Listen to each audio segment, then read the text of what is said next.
The night was dark and moonless, the kind that weighed down on you, an impenetrable shroud that hid the world's secrets. I found myself behind the wheel, my hands gripping the leather, knuckles pale from the tension that had enveloped me since I embarked on this journey.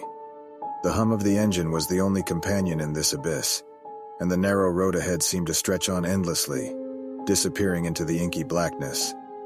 I had taken this route before, a shortcut through the woods that saved precious time on my long drive home. But tonight the woods felt different, twisted and ominous. The usual symphony of crickets and night creatures had silenced, as if they too sensed the unnatural aura that hung heavy in the air. My headlights cut through the darkness, revealing gnarled branches that seemed to reach out like skeletal fingers, clawing at the edges of my vision.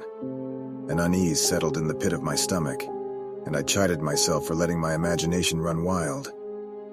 I was tired, weary from a long day, and my mind was playing tricks on me.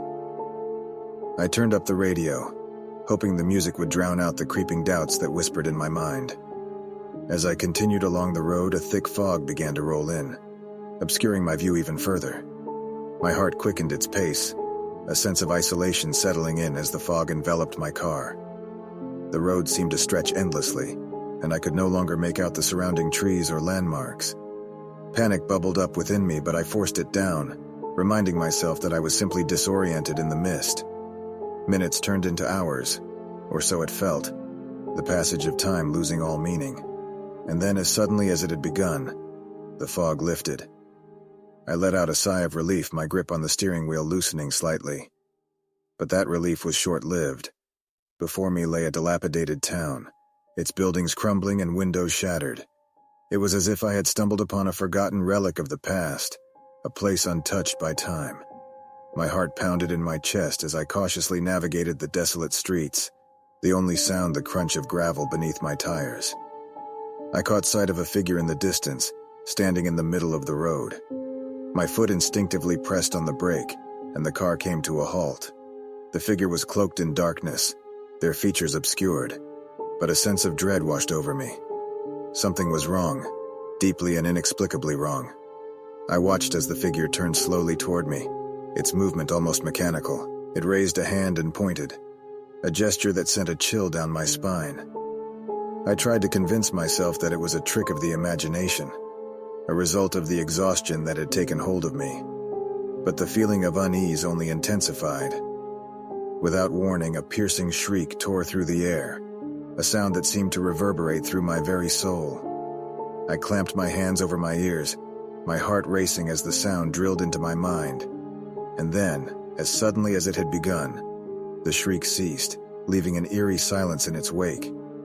I knew I needed to get out of there, to escape this nightmare that had taken hold of me. I slammed my foot on the gas pedal, the engine roaring to life as I sped away from the town. But the road seemed to stretch on endlessly, each passing mile feeling like an eternity.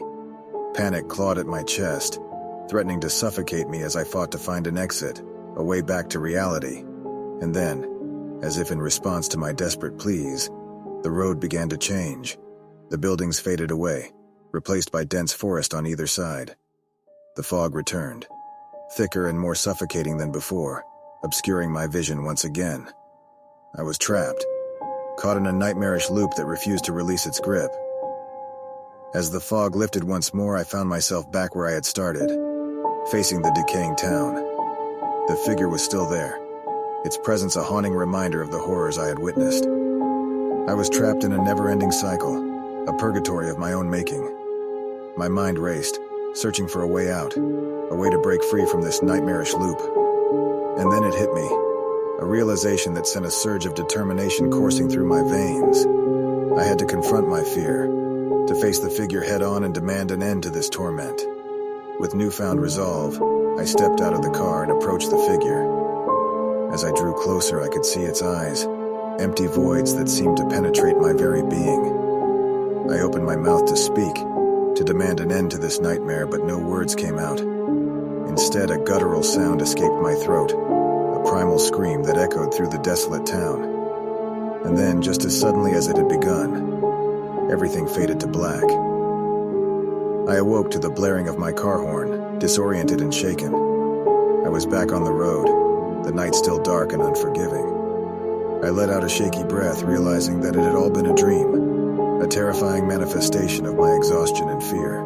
I glanced at the clock, realizing that only minutes had passed since I'd last checked. The road stretched out ahead of me, a path shrouded in mystery. With a newfound sense of determination, I pressed on, vowing to leave the horrors of that night behind me.